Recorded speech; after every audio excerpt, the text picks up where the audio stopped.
Kalau kita bicara soal pendidikan sains, ada satu perdebatan yang kayaknya nggak ada habisnya. Lebih bagus mana sih praktek langsung pakai alat beneran atau pakai simulasi digital? Nah, kali ini kita bakal kupas tuntas apa kata penelitian soal ini. Nah, ini dia pertanyaan besarnya. Teknologi makin canggih, banyak sekolah mulai pakai lab virtual. Apa ini artinya era tabung reaksi dan katrol fisik sebentar lagi cuma jadi kenangan?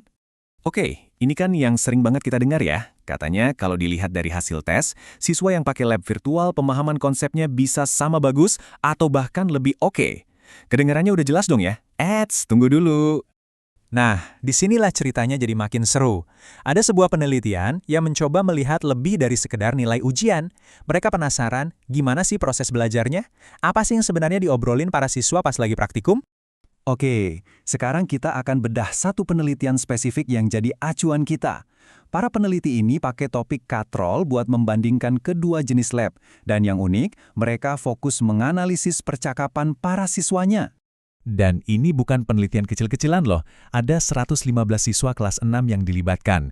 Jadi temuannya cukup bisa dipegang. Jadi, begini cara mereka melakukannya. Setengah dari siswa dikasih perangkat katrol beneran, lengkap dengan tali, beban, dan segala macamnya. Setengahnya lagi pakai simulasi di komputer. Terus, semua obrolan mereka di kedua kelompok direkam. Oke, kita intip dulu apa yang terjadi di lab fisik. Bayangin aja, ini kayak bengkel, di mana fokus utamanya adalah proses kerja yang praktis dan nyata. Hasilnya, ternyata obrolan mereka itu sangat prosedural. Fokusnya bukan ke kenapa ini terjadi, tapi lebih ke gimana caranya biar ini berhasil. Contohnya nih, ada kutipan langsung dari salah satu siswa. Kita kaitkan ini kemana? Nah, ini kan jelas banget ya, mereka lagi sibuk mencahin masalah teknis perakitan alatnya. Jadi bukan cuma soal merakit, tapi juga tantangan nyata pas ngukur. Mereka pusing sendiri sama penggaris, timbangan, dan gimana caranya biar datanya konsisten. Dan kutipan yang ini makin memperjelas. Bagaimana cara kita mengukurnya lagi? Semuanya tentang proses, prosedur, dan keterampilan praktis buat melakukan penelitian ilmiah. Sekarang, yuk kita pindah ke lab virtual. Suasananya beda banget di sini. Ini lebih mirip kayak arena bermain buat para ahli teori, di mana mereka bisa menjelajahi konsep. Nah, karena urusan pasang-pasang alat dan ngukur-ngukur udah beres secara otomatis, otak mereka jadi lebih bebas buat mikirin pertanyaan yang lebih dalam, yaitu mengapanya. Coba didengerin kutipan yang satu ini. Siswa ini nggak lagi ngomongin cara masang tali. Dia lagi mencoba menghubungkan dua konsep abstrak dalam sains. Ini jenis obrolan yang levelnya beda. Jadi mereka nggak cuma ngumpulin data, tapi benar-benar mikir. Mereka bikin prediksi dan yang paling penting mereka mencoba mencari pola dari data yang ada. Nah, ini dia contoh lainnya. Mereka udah bisa lihat gambaran besarnya, hubungan antar variabelnya, bukan cuma angka-angka yang terpisah. Oke, tadi kan kita udah lihat contoh-contoh obrolannya. Sekarang siap-siap buat bagian paling serunya. Apa kata datanya? Bayangin para peneliti ini sampai mengkategorikan lebih dari 1.400 penggalan obrolan. Jadi, apa sih yang mereka temukan dari analisis sebesar itu? Wow, perbedaannya drastis banget. Coba lihat yang batang hitam, ini lab fisik. Gede banget di menyiapkan peralatan, lebih dari separuh obrolan mereka habis cuma buat itu.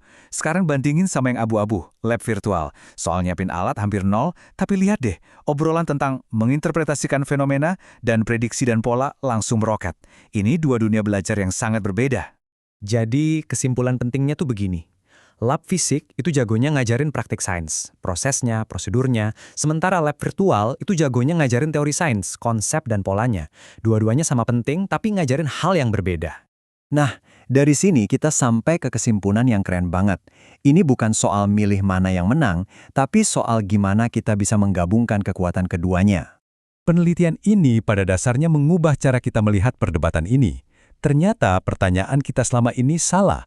Bukan mana yang lebih baik, tapi masing-masing lab ini paling bagus buat apa? Kapan kita mau siswa belajar prakteknya, dan kapan kita mau mereka fokus ke teorinya? Iya kan? Jadi jelas banget. Lab fisik itu buat ngajarin prakteknya. Gimana cara pegang alat, gimana ngadepin kalau ada error, gimana melakukan investigasi. Nah, kalau lab virtual itu buat ngajarin teorinya.